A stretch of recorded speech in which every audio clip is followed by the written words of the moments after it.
Okay, welcome back. So let me ask a question. There's a term you hear sometimes called heat death. You might read it sometimes if you're reading a book about cosmology and what's going to happen a trillion years from now, or some dystopian version of the future universe. Who knows what this is? Who can give me an idea of what that expression is supposed to mean? Yeah, go ahead, Benji. So I think it refers to the fact that in our universe, the entropy will always increase, which means that eventually we will find ourselves at a point of maximum disorder, in which case all of the potential particles of the universe are equally dispersed everywhere, and the energy has gotten to its maximum potential. So the universe just looks like some monotone, homogeneous heat of everything. Great, I can't wait. Can somebody else tell me why this is called heat death?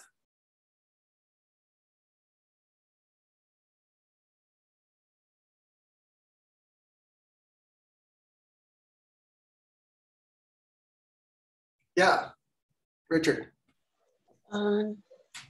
As an attempt, I guess it's heat because we are talking about the thermodynamic energy, and I think the death comes from how we have no more free thermodynamic energy, because given its uniform, like the differential at every place is just 0 and we're sad.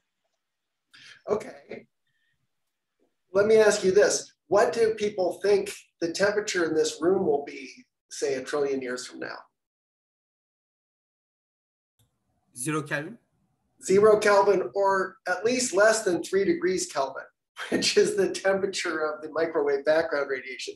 So anyway, the idea is that much as you might dislike winter, what makes a lot of things run in the world, including human beings and cars and so on, are differentials in temperature.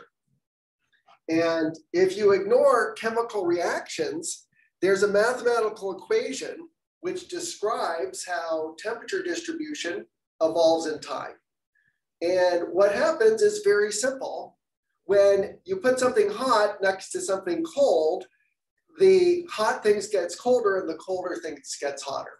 And so this is described by what's called the heat equation. In fact, it was to describe the process by which heat evolves that Fourier invented the theory of Fourier series. So in Rn, the equation for this is if f0 of x is our temperature distribution times 0, then the temperature distribution at time t evolves according to this equation if we ignore units. The function changes value according to its Laplacian. And in one dimension, it's easy to see what that means. The Laplacian, which is just the second derivative, is positive at the minimum of the function. So it tends to push the minima up, and it tends to push the maxima down.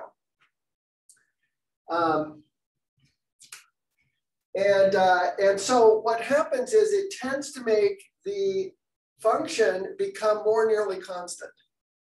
Now there is something that's preserved when you do this, because the integral of the Laplacian of, say, a compactly supported function or a rapidly decaying function, the integral of the Laplacian is equal to 0. So the integral of ft over space is constant as time evolves. And what happens is the function will evolve towards its mean value. Okay, now there's a discrete version of this equation, which is very interesting. The discrete version would be, we have a sequence of functions with time being replaced by an integer n, and with x being replaced by the point on our ZB lattice. And then, instead of taking the derivative in time, we just take fn plus 1 of x minus f of x. And we set that equal to our Laplacian, which is a of fn of x. Now remember that a of x, fn of x, is nothing more than p minus the identity times fn. So we have a minus fn here and a minus fn here. So this just says fn plus 1 of x is equal to p of fn of x. And so it's easy to solve this equation. You just iterate p on f0 to get the value of fn. So the solution to the discrete equation is given f0 of x, fn of x is equal to p to the n of f0 of x. And now what is p to the n of f0 of x?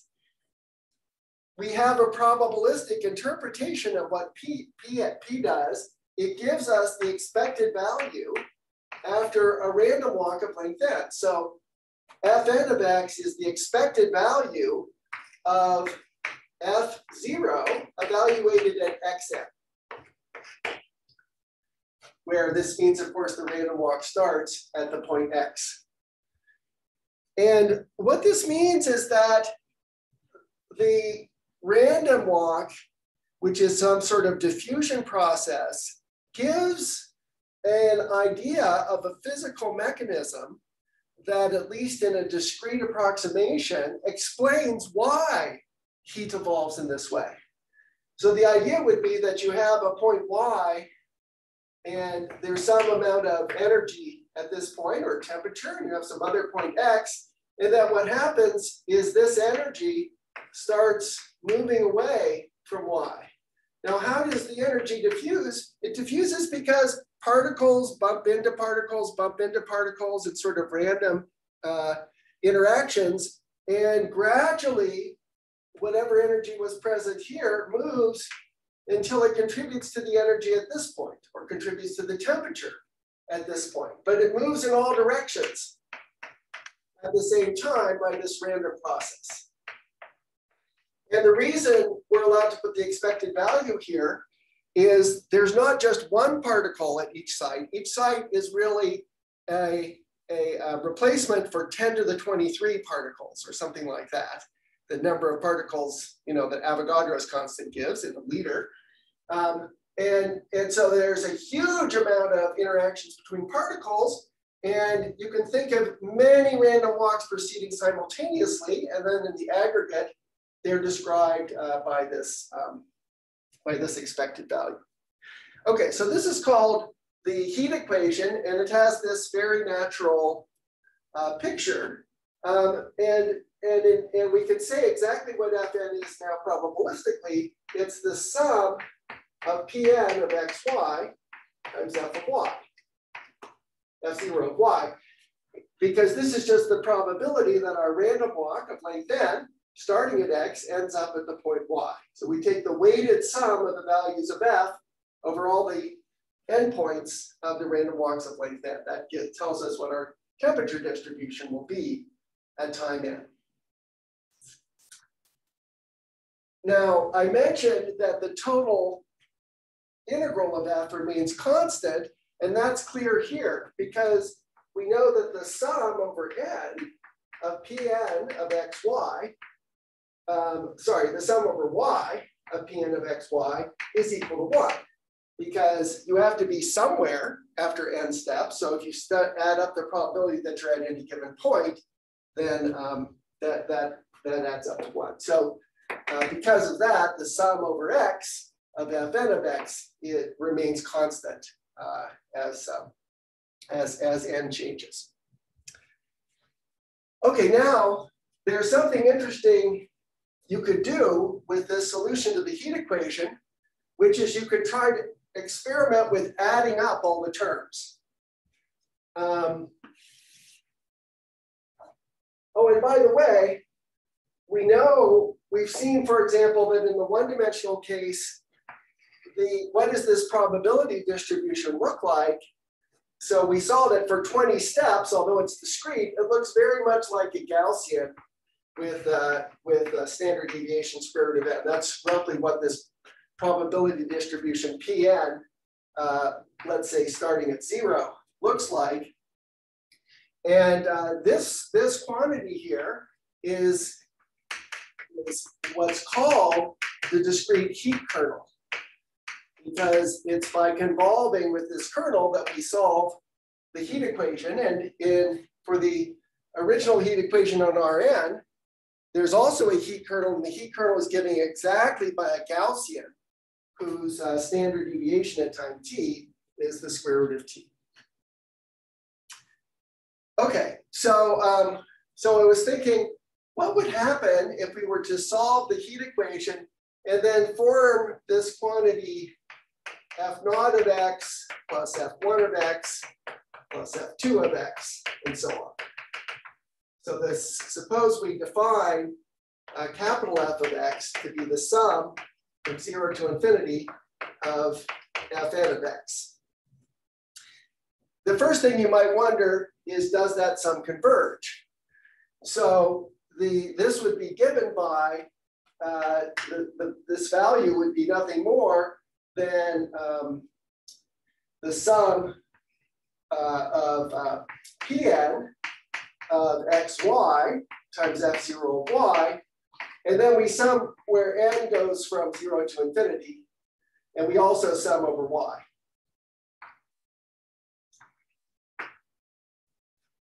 So you might worry, well, does this sum from n equal to 0 to infinity with, say, even with fixed xy converge? So let me just remind you that for d greater than or equal to 3, the sum of Pn 0, 0 converges. That's because of the non-recurrence of the random walk. And if this converges, it's easy to show that this converges as well. And then if f0, say, has finite support, just to make everything easier, then this sum definitely makes sense. So for dimensions 3 or more, we can add up the solutions to the heat equations. That is, we can integrate the solution over time. And now remember that these individual fn's satisfy fn plus 1 minus fn is equal to a fn. So what happens if we apply a to this function f? So a of capital F will be a applied to each of these guys, and that will give us, the first term will give f1 minus f0, then we'll get f0, f2 minus f1, and so on, and the whole thing telescopes and we get minus f0. So what we see is that by adding up the solutions to the heat equation, we solve the inhomogeneous Laplace's equation with right-hand side minus f0.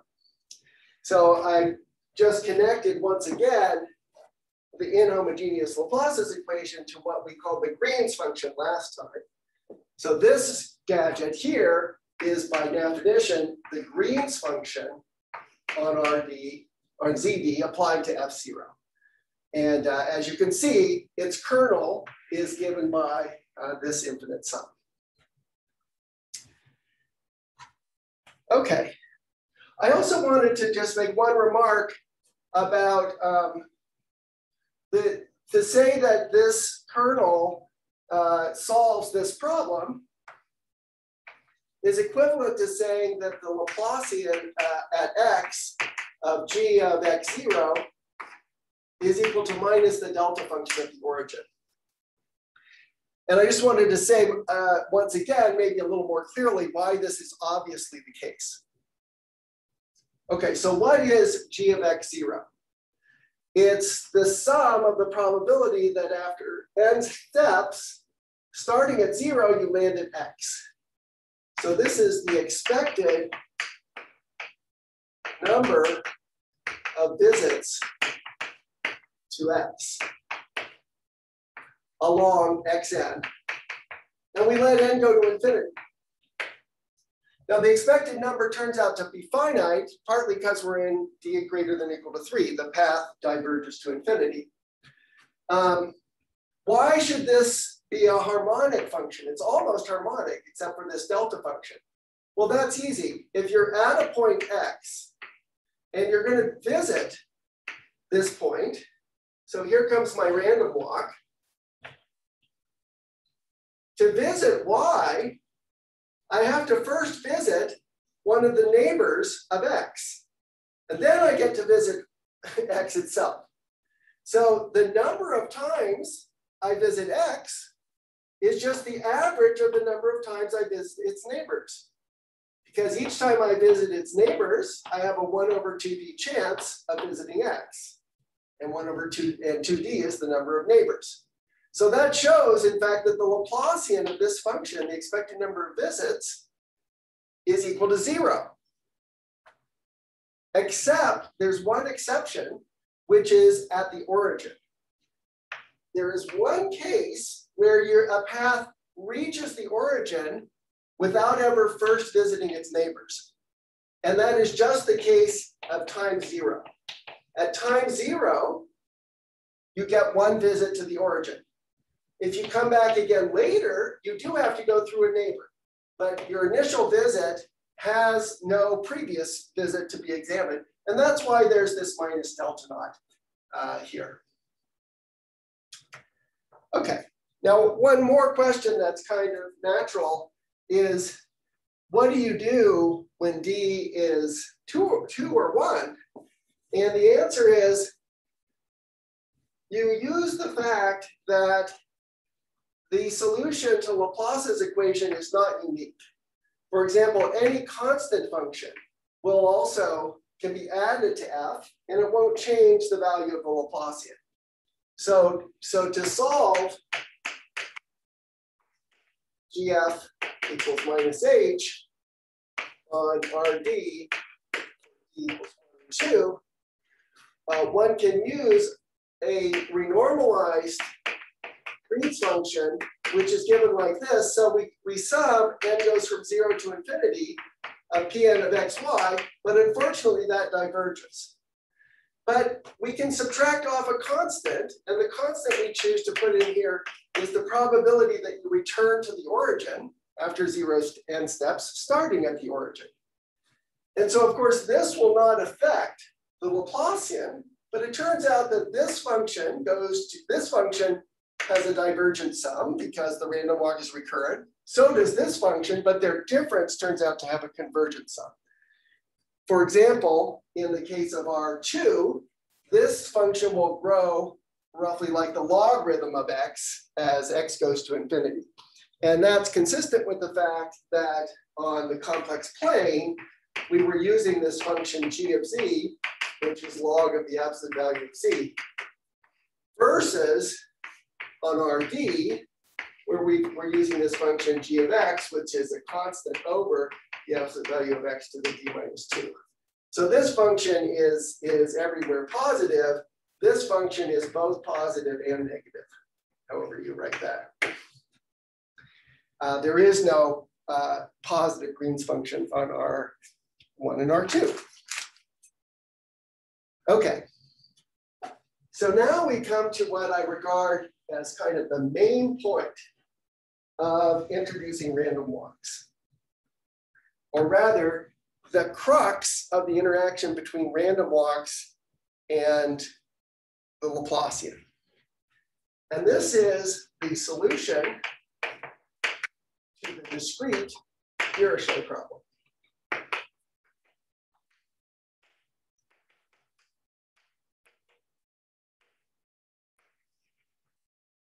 So the way this works is we start with a set in our lattice. So I'm going to draw it as if it's an open set, but of course, what it really means is it's a finite collection of sites in our lattice. And then as we discussed last time, when we have a finite set like this, we also have its boundary, which are the points that are exactly distance 1 from the set. That's also a finite set. So this is our setting. D is contained in RD as finite. We have the notion of its boundary, and we give ourselves a function from the boundary of D to the real numbers. And then the Dirichlet problem is to find the function phi from v bar to the real numbers. I'll let v bar be shorthand for v union the boundary of phi, such that the Laplacian of phi is 0 on v, and phi restricted to the boundary of v is equal to capital Phi.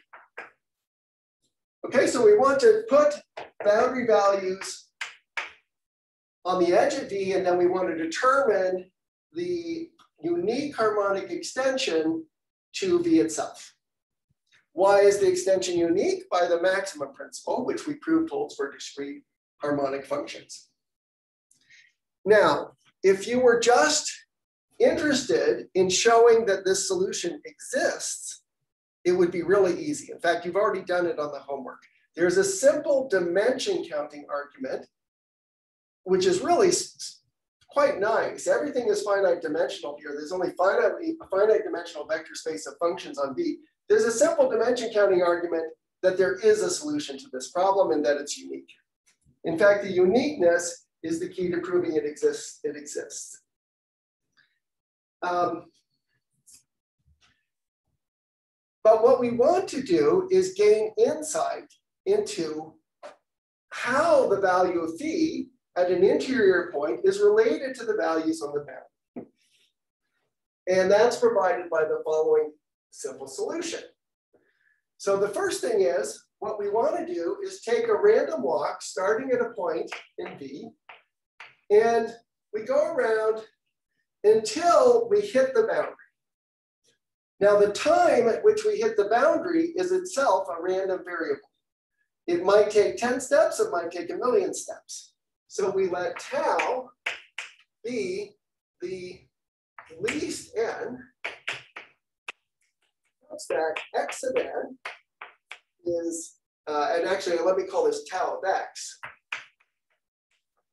to be the least n such that xn is in B. I'll use that as shorthand for the boundary of B, but xi is in B, where I equals 0, 1, up to n minus 1. So it's the moment at which you first hit the boundary. Now, one thing I want you to notice is that tau of x is finite, almost surely.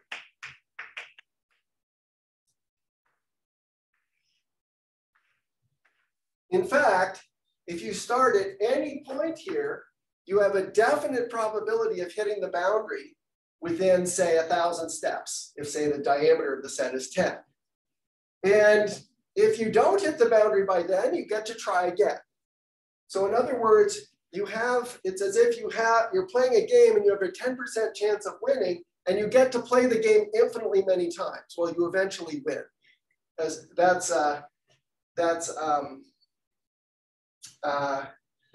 because the events are independent. So that's by the Borel-Cantelli lemma. So you definitely hit the boundary with probability 1. And so then we can define a function, phi of x for x and v, simply to be the expected value for a random walk starting at x of the boundary values of the function at the moment the random walk hits the boundary. Okay, so the definition is very simple. If I want to know the value of the harmonic function here, I take millions of random walks and use them to sample the boundary. And then I average the results I get. I average the payoff that phi provides when I finally reach the boundary. And then the claim, which is almost trivial, is that a phi equals 0 on V. And of course, I should say that if you start your random walk and you're already in B, you're not allowed to move, right? Tau is equal to 0. So you just evaluate your function there. Okay, so all we have to finish is show that this is a harmonic function. So let's suppose x is in B. And I want to say, what's the expected value of capital phi when I exit the set V?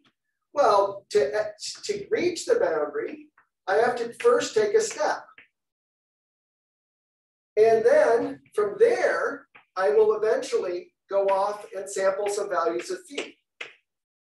And if I take my first step here, from there I'll go off and sample some values of phi. At the end of the day, I'm going to take the expected value over all walks that start at x. But the walks that start at x can be broken into 4 sets, depending on where they take their first step. I'm doing the case of R2. And then the expected value upon departing x is just the average of the expected values over its neighbors, because they each account for 1/4 of the paths leaving x. And therefore, the value of phi at x is equal to the average of the values of its neighbors. And that's equivalent to saying that phi is harmonic. Okay. So this is the main point, I think, where we see the really intuitive and close connection between the Dirichlet problem and harmonic functions, which sounds like a fairly static discussion, and random walks. And notice, by the way, we started with a problem that's very simple. It only involves finitely many nodes, and we can solve it by linear algebra. And we've replaced it with a very complicated process. So for example, there are random walks that will take a very, very long time to reach the boundary. In fact, there's some random walks which never reach the boundary. They just happen to have probability 0. So we've introduced these random walks of arbitrarily large length to solve this finitary problem. So what have we gained? What we've gained is a dynamical understanding of the process by which the boundary values determine the value at an interior point. And we will use that to understand discrete harmonic functions much more concretely than we could otherwise. So let me give you an example of at least a benefit of this viewpoint for our perspective on harmonic functions. So suppose I forget about these boundary values, and I just take a region of my boundary that I like, and I label that A. And now I can ask, starting at x, what is the probability that I exit the boundary? When I exit V, I land in A.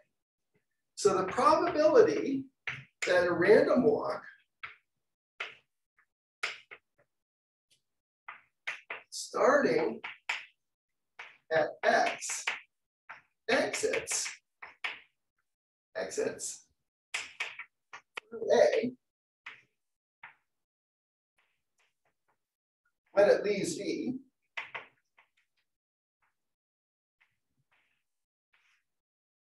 is equal to some kind of harmonic function. What is it equal to? It's equal to the harmonic extension of the function phi, which is the indicator function of A on the boundary.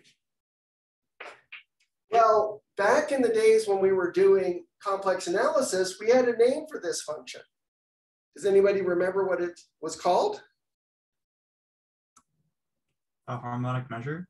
That's right. So this, we could write as the harmonic measure of x relative to the domain V of the set A contained in its boundary. So in other words, what we used to call the harmonic measure, well, we can still call it the harmonic measure. The harmonic measure in the discrete setting has the following interpretation. It is the probability that a random walk starting at V will land in A rather than the complement of A when it hits the boundary. And now you can see kind of intuitively as you get closer to A, this probability should increase. Maybe you can even make good estimates for it. If you're very close to the complement of A, then you have a much higher probability of exiting there, and so on. And so we have a dynamical interpretation of harmonic measure. And let me just remind you, you can compare this to the harmonic measure of a set A on the boundary of the disk at singular point C. And here we also had a nice dynamical formula. The value of the harmonic function that's 1 on A and 0 on the rest of the circle, its value at C is given in the following way. You choose a direction, theta, at random at C, and then you follow the hyperbolic geodesic in that direction.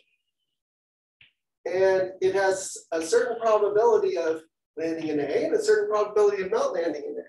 So here, it was the probability that a random geodesic starting at A, at Z, exits the disk at A. And so in some sense, what we've done is we've taken a situation where we have no metric and we have no geodesics, and we found nevertheless a process for moving to infinity, and then we can observe the hitting measure that you get on the boundary of our region.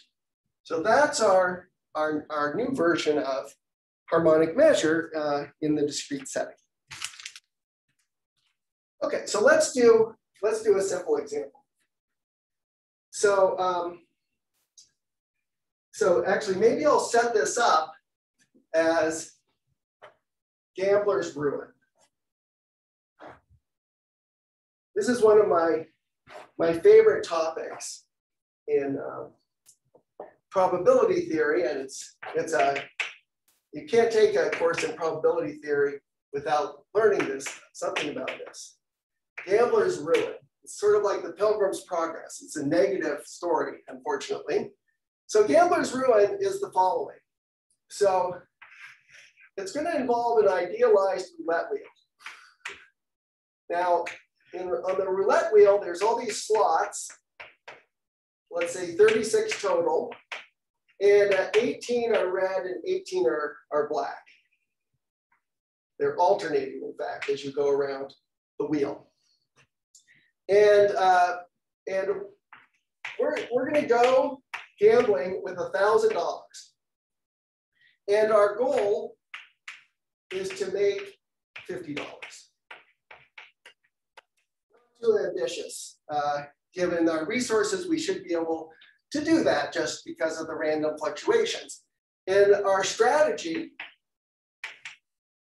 is to bet $1 on red. And we just keep playing until one of two things happens. Either we make $50 and then we go home, or we lose all of our money. Okay? And then the question is, what is the probability of success?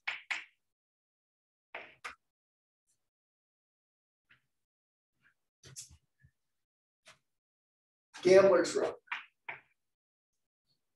Okay, so in this idealized situation, the probability of winning on each turn is 50%. So what we're really doing is a random walk on the set V, which goes from 1 up to 1,049. And when we hit 1,050, we stop. Then we're in the boundary of V, and we've won. And when we hit 0, we also stop because we've run out of money. We can't place any more bets. And we start here at 1,000. Well, we could have started with any amount of money. And in fact, as the game goes, we're going to start our balance, our current holdings are going to change. And so, and what's happening is simply we're doing a random walk. After our first bet, we've either gone up by 1 or down by 1 with equal probability. So our holdings change over time and assume all possible values X between 0 and 1,050. So what we're asking now is, what's the probability starting at 1,000 that you hit 1,050 before hitting 0? Okay, what is that? That is the harmonic measure of this point on the domain V, which is this open interval and whose boundaries are these two endpoints. Now, if you try to figure out by brute force what the probability is that you land here versus there, it would probably be kind of a pain because you'd start writing down all the random walks that land here and all the random walks that land there, and they take different amounts of times. They could take arbitrarily long, and you'd have to sum everything up. It's a big combinatorial nightmare. But actually, it's very easy if rather than trying to solve the problem just for 1,000, we solve the problem for an arbitrary holding. So we let phi of x be the probability of success starting with x dollars rather than with 1,000. And as we've just seen, the probability of success with x is just half the probability with x minus 1 and half the probability with x plus 1. Because after your next play, you'll be in one of those two positions. And therefore, this is harmonic. And in fact, it's the harmonic solution to the boundary value problem, which is 1 at 1050 and 0 at 0. So phi of 0 is 0, phi of 1050 is 1. And what's a harmonic function on the integers? It's just a linear function. Its second derivative vanishes. So phi of x, here's the answer. It's x over 1050. It's the unique linear function that satisfies the boundary conditions. By linear, I mean it's of the form ax plus b. There's also a potential constant. And consequently, the answer to this problem is 1,000 over 1,050. Which is 20 over 21, or about 95%. Okay, so that's pretty good. We go repeatedly to Vegas, and 95% of the time we walk home 50% richer. Unfortunately, there is a 5% chance that we lose badly. We lose all $1,000. We have to go back to work teaching calculus instead of living off of our gambling earnings. What is our expected payoff? We have a small chance of a big loss and a big chance of a small gain, $50. What is the expected payoff?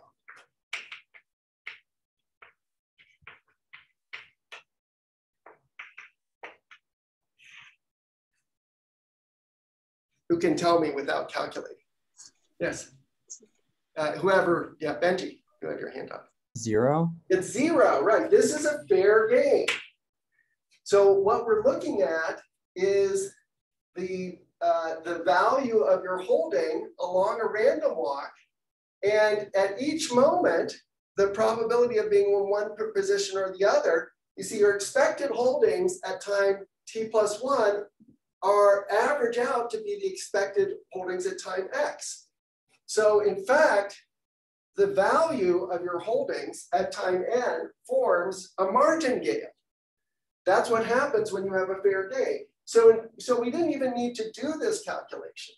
You see, whatever this probability of success is, it has to have the property that if we pay p times $50, which is our expected payoff if we win, plus 1 minus p times our losses, which would be 1,000, then this sum has to come out to be equal to 0. Our expected winnings in a fair game are at the end of the day the same as they were on our very first play. They're 0. And so from this, you can easily solve for this probability of success in a much simpler or more sort of after the fact computation. Okay, next question.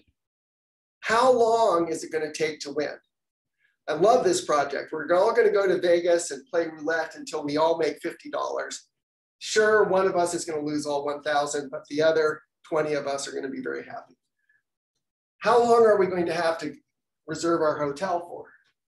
So let's consider a new function, which is f of x which is the expected, well, let's say it's the expected value of the least n such that x of n is 0 or x of n equals 1050.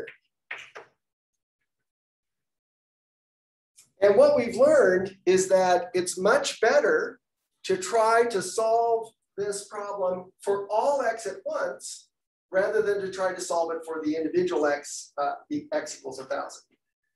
And what we need to understand is how f of x is related to the values of its neighbors. So how much time does the game last? So the expected termination time, or sometimes called the expected exit time, because we exit the interval v when we reach one of the endpoints. Well, to exit the interval, we have to first move to the right or the left, and then we have to exit from those 2 points.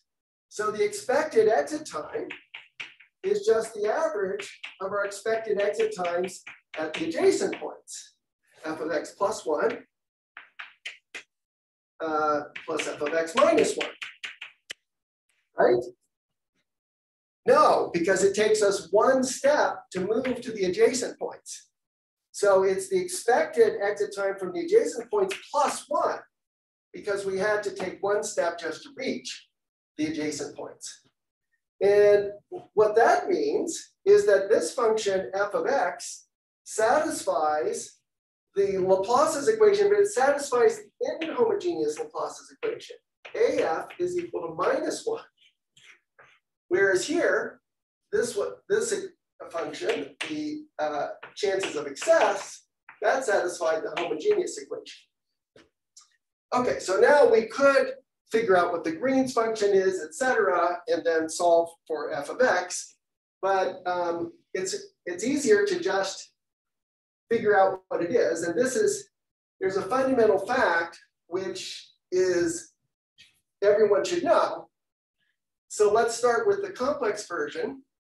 Suppose I want to solve the equation Laplacian of f is equal to 1 on the complex plane.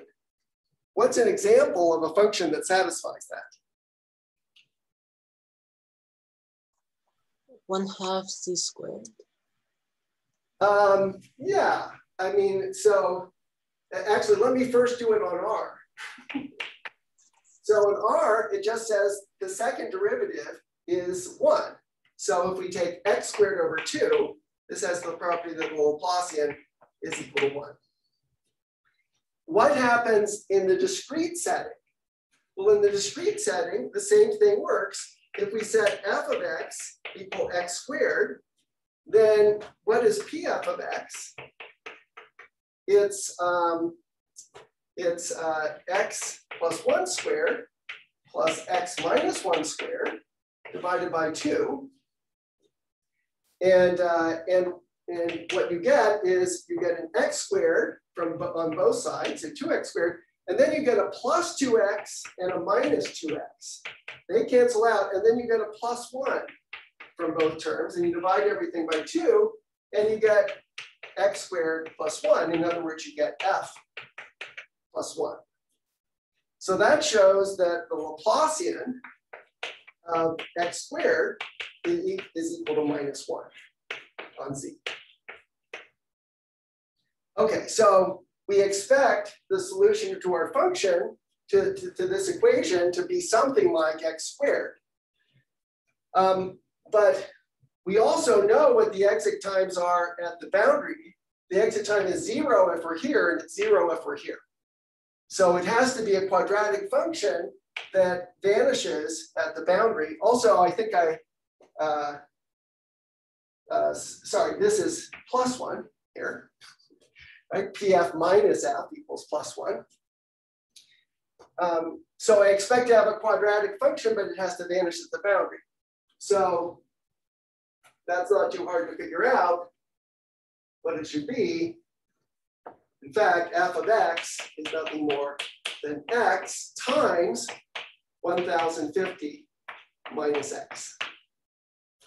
because this is minus x squared plus a linear term. The Laplacian applied to this term is 0. This is harmonic. The Laplacian applied to this term gives -1 like we want, and it vanishes at the two boundary points. Okay, so how long are we going to have to play for? Well, our expected time is f of 1,000, and f of 1,000 is 1,000 times 50, or 50,000. So it will take us 50,000 spins of the roulette wheel to make $50. So in other words, we have to waste our time spinning the roulette wheel 1,000 times to make $1 in our scheme. So it's very inefficient. And the reason it's very inefficient is something we know well. We're taking a random walk and we're trying to move a distance of 50. But after n steps, we only expect to be distance square root of n away. So it takes a long time to get up to a number like 50. Crazy, but true. Anyway, our expected loss is 0, so it's still fun. If we want to, we can quit early. And still our expected loss will be 0. Okay, now it's time for a reality check. What is wrong with my depiction of the roulette wheel? It's fair. Okay, what the real roulette wheel look like? Let's ignore magnets and balancing issues. There's a 0 and a 0, 0. That's right. That's right. So in a real roulette wheel, there's not 30. Let's be kind. We're going to do European roulette. In European roulette, there's 37 total plus 1 green, which has a 0 on it. And when the roulette wheel comes up 0, everything everyone has bet goes to the house. Nobody wins anything. You say, oh, well, that's just a small modification of this game. How does it change the analysis? Well, what we have now is a random walk with bias. The probability that we move in the direction +1 is now the number of reds divided by the total number of slots, which is 37. The probability that we move in the minus direction, what we call this P, is the complement Q, which is 19 over 37. That accounts for all the blacks plus the 1 green. And we haven't done much with bias random walks, but it's not hard to do. So now phi of x, which is our, let's see. So phi of x is our chance of success. That is our chance of winning our $50, is not quite harmonic because we don't move to the right and the left with equal probability. We move positively with probability P, and we move negatively with probability Q. So all we've done is we've taken our equation that says phi of x is harmonic, and we've modified it very slightly. P and Q are no longer a half. They're very close to a half though. They're within a 3% of a half. And now, again, we'd like to solve this difference equation with phi of x equal phi of 0 is 0, and phi of 1050 is equal to 1. So let's do that. So this is sort of this is like a second order differential equation, and we expect it to have 2 solutions. So forgetting the boundary conditions for the moment, one of the solutions is just phi of x is 1, because 1 is p plus q. And so if this function is 1 and this function is 1, that is certainly harmonic. It satisfies the difference equation that p does. The other solution is slightly less obvious. Its phi of x is q over p to the x. I think I have that right. Let me make sure I haven't inverted the p and the q.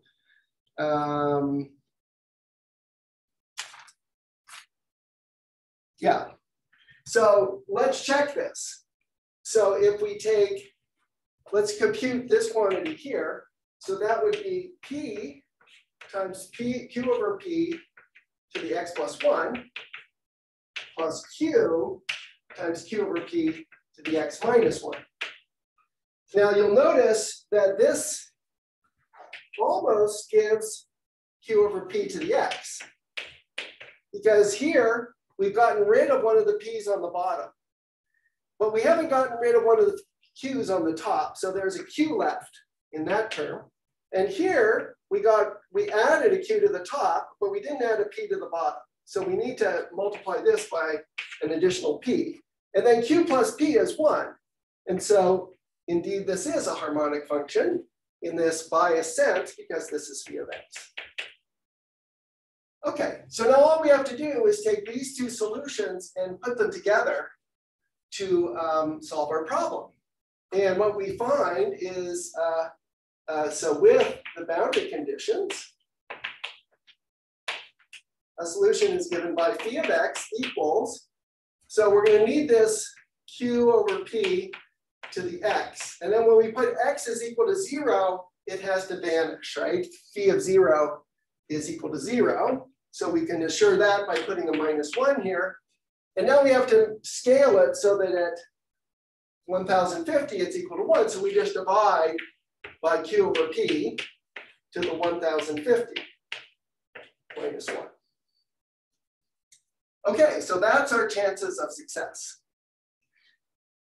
Now, what is the value of phi at 1,000? That's our chances of success starting with $1,000. So we have this slight bias. We're starting way over here, and we're asking what are the chances we can make it to here before we hit here? And the answer is, well, Q over P is not so big, but X is enormous. X is 1,000 here. So this term is much larger than 1. This term here is also much larger than 1.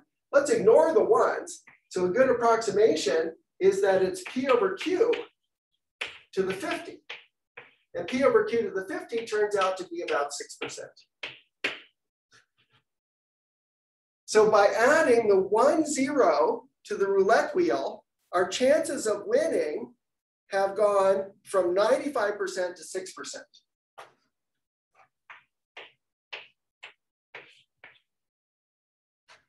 Now, what were our expected losses? What are expected losses? Well, you have to compute this, but our expected winnings are 6% times $50, and our expected losses are the rest, 94% times $1,000. So we have a huge chance of just going bust, and it turns out the expected losses are roughly $933. And remember, our expected losses used to be 0. So this small modification of the game makes an extraordinary difference in the outcome. And this is one of the reasons that gambling casinos work. Okay, now, if you were to critique this, you might say the problem is not with the casino, the problem is with our stupid strategy. Why do we keep just betting $1 every time? Another strategy would be to take all $1,000 and put it on red. And what would happen? What would happen is that we'd win almost half the time. And then we'd walk away with $2,000, and then we'd lose half the time. And the only difference would be that the house takes some of our winnings. So if we just do one big bet, it turns out that the losses are not $933, but they're $27. It's kind of the entry fee for having the thrill of possibly winning $1,000. Okay, so that's a little analysis of random walks with bias. Now, last time I mentioned the word martingale, and I put up on the web page the history of this word, there's a beautiful analysis of where the word comes from, and by a very scholarly Frenchman. And it turns out it has nothing to do with horses. But there is an expression which is to jouer à la martingale, which means to play in a kind of with a crazy strategy, to gamble with a crazy strategy.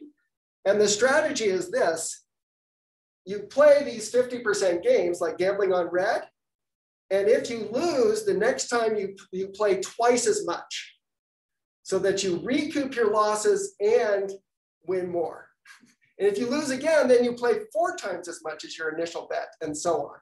And that's the classic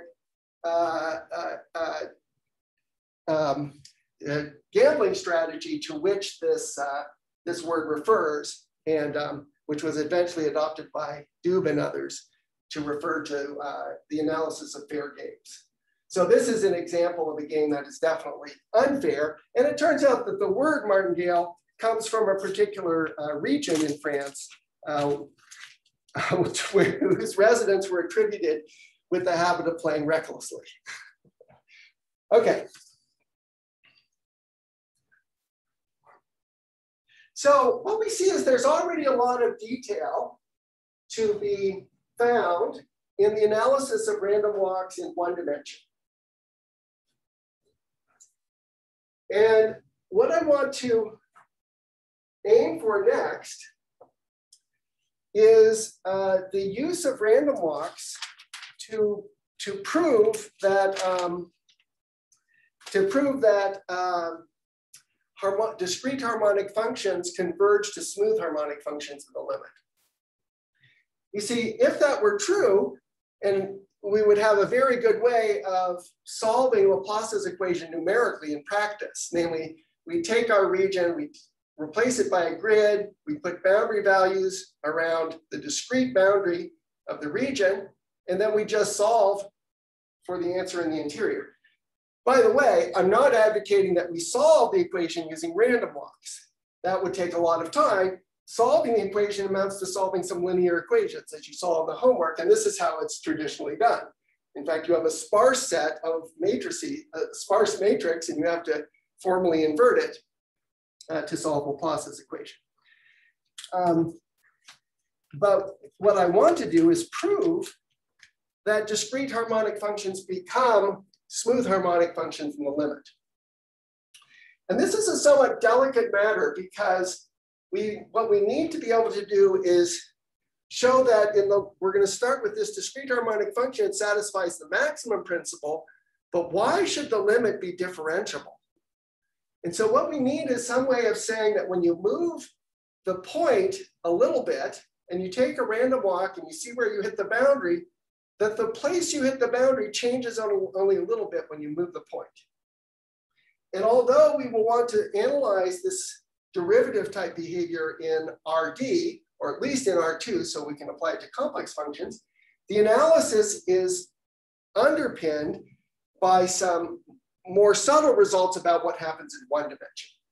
So what I want to do is develop in detail more about the random walk on Z.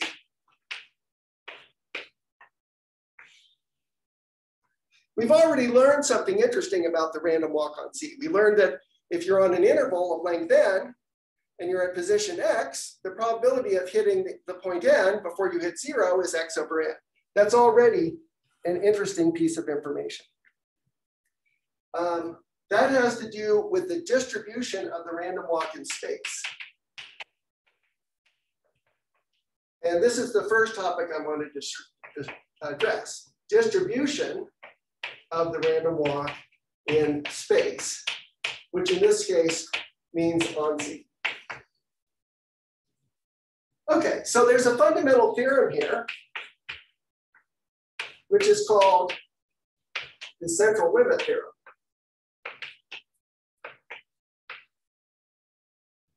And it makes precise the picture that is on the web page. Let me see if I can bring it up. Hang on a second.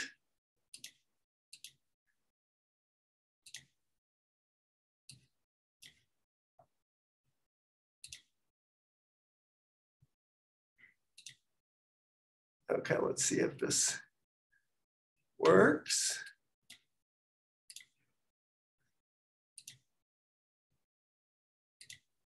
I'm kind of losing my Zoom controls here. Okay, share screen.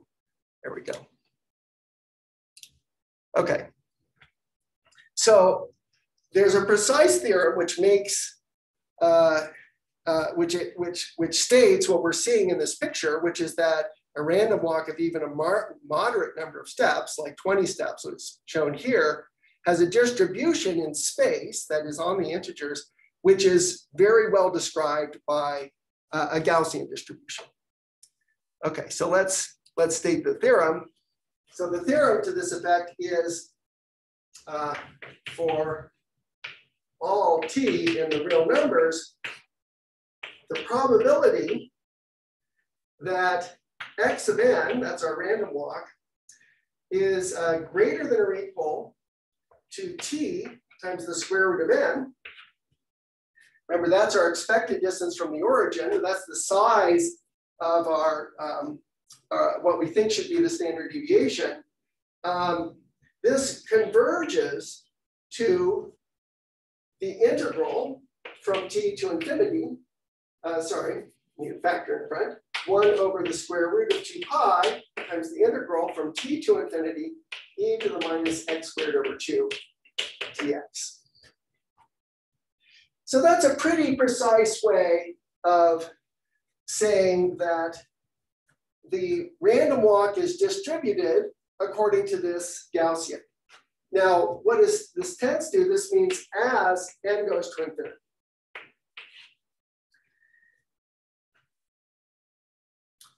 So I've written it for x greater than or equal to t, but of course, this says that if, another way to say it is that the probability that xn over the square root of n is in a given interval from a to b converges to the integral from a to b of this suitable Gaussian function of standard deviation 1.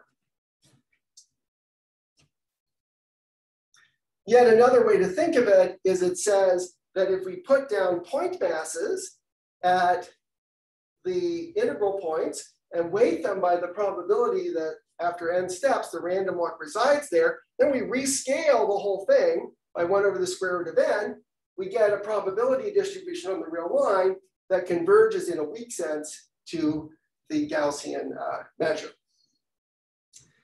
Okay, so how many people have seen a proof of the central limit theorem? I'm not going to ask you to reproduce it. Okay, a certain number. So I'm not going to go through the proof of the central limit theorem, central as it is. It really belongs more in a course in probability theory where you would deal more generally with random variables of finite variance. But the idea of the proof is something we already have seen. It has to do with the fact that if you compute on the level of the Fourier transform, then you're taking a function which has a local maximum, raising it to a high power, and it's looking more and more like a Gaussian. That principle can be used to prove this theorem. So it's a great theorem for our intuition, but it's not enough for many applications. And the reason it's not so great for applications is that we have to take this limit as n goes to infinity. But when we're dealing with a concrete random walk on a finite set, we really need an estimate like this where we know what the error is. And so that's what I'm going to develop instead. And I think it gives you maybe more of a feel for why the central limit theorem is true or how random walks are distributed. So instead of proving this, I'm going to prove a weaker theorem that's also stronger because it will hold for any n.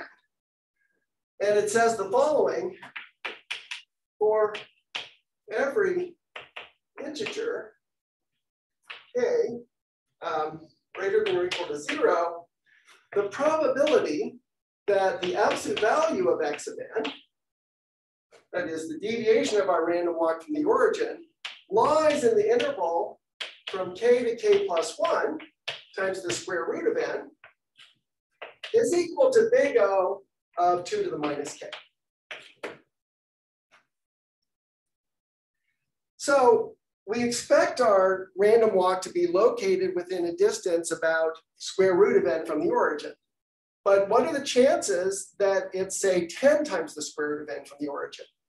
Well, this theorem will tell you that that's given by some integral, but it will only tell you that that's true once n is large enough. And this is an easier bound and maybe more intuitive in some ways. And it says the probability will be 2 to the minus 10.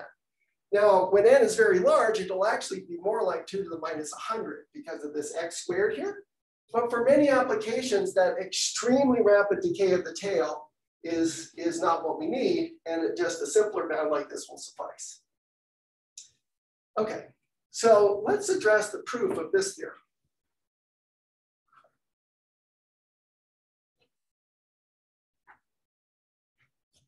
Okay, so what we're going to do is we're going to take our random walk, and we have the square root of n, 2 times the square root of n, and so on. And we expect its distribution to look like a bell curve, so I'm going to draw it as if it is. So we expect the distribution to look something like this. And so there's a couple of events here. There's the event that the random walk lies, its location is between minus square root of n and square root of n. So let's call that event A0. And then there's the event that it lies in this region or this region. Let's call that event A1, and so on. So in other words, I just write this gadget here as the probability of the event AK. And if I carefully put a little round brace here, these events are disjoint. They cover everything that's possible. And so the sum of the probabilities of the AKs is certainly equal to 1. Now, what I really want to do is compare the probability of AK to AK plus 1. Because what this is saying is that as K increases, every time K goes up by 1, the probability goes down by roughly a factor of 2. So what I could do is I could pick a particular location here, and I could ask, what's the probability that my random walk lands at this location? And then I could compare it to the probability that it lands over here, which is square root of n farther along. So to do that, so this is supposed to be the distribution of x of n. And to examine a particular location, it's useful to write this location as x is equal to p minus q. That's the number of positive steps minus the number of negative steps. And of course, for the random walk to land there, p minus q has to have the same parity as n, and p plus q has to be equal to n. So provided x has the right parity, it can be written uniquely as p minus q subject to this condition. P is the number of positive steps, q is the number of negative steps. So the probability that x of n is equal to p minus q is given exactly by 2 to the minus n, which is the total number of random walks, times n factorial over p factorial q factorial. As we see, we have to choose at what moments we're going to step positively and at what moments we're going to step negatively. Let me call this quantity AP. So this quantity is, if you like, it's the height of the bar in my bar chart. And the sum of the heights of those bars, if they were proportional to the probability, would give the probability of this whole event, A0. Now, something interesting happens when we compare AP to AP plus 1. What happens? So AP plus 1 is divided by AP is the following. So first, the 2 to the minus n and the n factorial remain the same. So they don't count at all. but then we need to increase the power of P in the denominator. So we need to divide by P plus 1. And then we need to decrease the power of Q in the denominator. So we also need to multiply by Q. So this quantity times what I've written here, which is AP, will replace P with P plus 1 factorial, will replace Q with Q minus 1 factorial. So we take one more positive step and one fewer negative steps. Okay, so what you'll notice is that as long as we're in this region here, that is, as long as P is bigger than Q, AP is a decreasing function of P. So suppose we're taking more positive steps than negative steps. So P is greater than or equal to Q. In other words, X is P minus Q is positive. Then what we find is that as we increase the number of positive steps, the probability of that random walk goes down. It goes down by this factor, Q over P plus 1.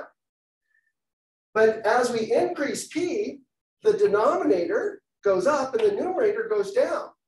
So this ratio is decreasing as P goes to its maximum, N, provided that P is greater than or equal to Q. So that means that if I want to compare this point to a point over here where I translated around by some amount, it will go down by the product of these ratios over all the consecutive points in between. Now, what if I want to compare this point to a farther point? Well, it's decreasing even more rapidly as I go down from there, and so on. So what we find from this analysis, first, right off the bat, is we find that the probability of probability of AK plus 1 over the probability of AK is less than or equal to the probability of A0 of A1 over the probability of A0. Because the probabilities are going down ever more rapidly by virtue of this computation. And that's pretty good because you see, if we could show that this probability is less than or equal to 2, then we would have the theorem. The reason we'd have the theorem is that if you combine the fact that the probabilities are going down rapidly, so that what we would have, if we had this, it would imply that P of AK is less than or equal to 2 to the minus K, P of A0. But you see, that would imply, since the sum of the AKs is 1, it would imply that P of A0 is roughly a half. And so that would account for the constant here. And then we get the probability of AK is less than 2 to the minus K. Okay, so the main thing is to show that the probability that you're in this region here is less than half the probability you're in this region. And we can figure out what those probabilities are by doing this computation.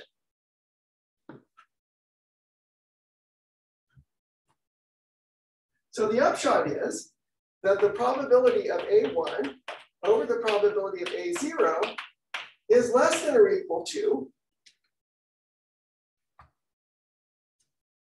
AP plus the square root of n divided by AP, where P is approximately, is say the floor of n over 2.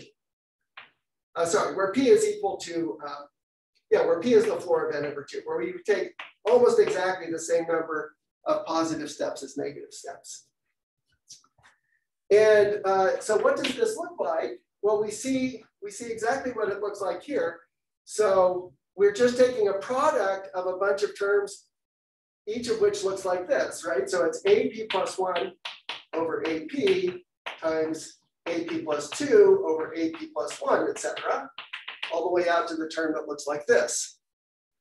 And this product looks as follows. So remember, P and Q are about the same. So it looks roughly like P over P plus 1 times p minus 1 over p plus 2 times p minus 2 over p plus 3, all the way out to p minus the square root of n plus 1 over p plus the square root of n.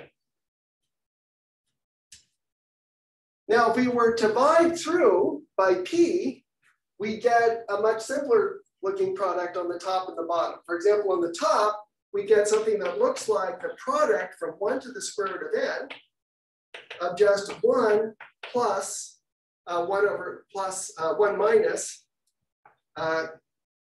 k